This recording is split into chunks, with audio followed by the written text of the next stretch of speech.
আজকে একটা দুঃখের কাহিনী শোনাবো। কি হলো কাকিমা? ওকে, আমি নিজের সঙ্গে নিজে কিভাবে স্ক্যাম করি সেটাই দেখাবো আজকে। এই শ্যাম্পুটা ফ্লিপকার্টে অফারে পেয়েছিলাম। আই ওয়াজ লাইক ওয়াও, আমার টাকা সেভ হচ্ছে, অর্ডার করে দিয়েছি। কিন্তু এইটুকু টাকা সেভ হওয়ার চক্করে আমি এত কিছু কিনে নিয়েছি। টাকা সেভ করবো আর আমি, এটা কেমন হতে পারে? অস্বস্তি। আমার কাছে টাকা সেভ করা আর মানুষের আসল রূপ চেনা দুটোই সমান, দুটোতেই অকম্মা। টাকা যখন সর্বনাশ করেছি ভাবলাম দেখাই, কারণ তোমরাই তো বলো যে কোনো কিছু কিনলে যদি আমি ভিডিও বানাই তাহলে টাকা উঠে যায়। দেখি এবার ওঠে কিনা।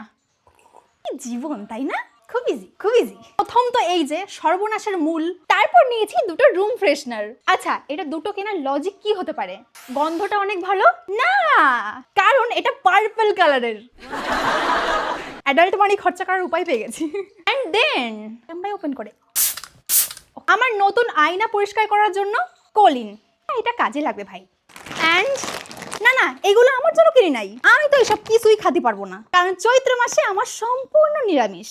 এই দেখো পেঁয়াজ রয়েছে, এইটা ছবি নাই তাও ভয়তে আমি খাবো না। এইটাইও পেঁয়াজ রয়েছে, এতেও ছবি নাই তাও আমি ভয়তে খাবো না। তাহলে ভাবছো যে এতগুলো চিপস আমি কেন কিনলাম?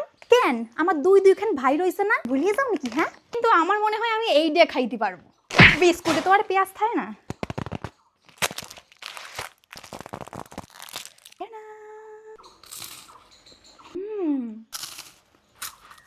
বাকিটা ভাইদের জন্য রেখে দিই। অ্যাকচুয়ালি টাইম পাস হচ্ছিল না, তাই ভাবলাম ভিডিও করে প্রোডাক্টগুলো টাকা তুলে নিই। খুব ইজি তাই না? ও মা।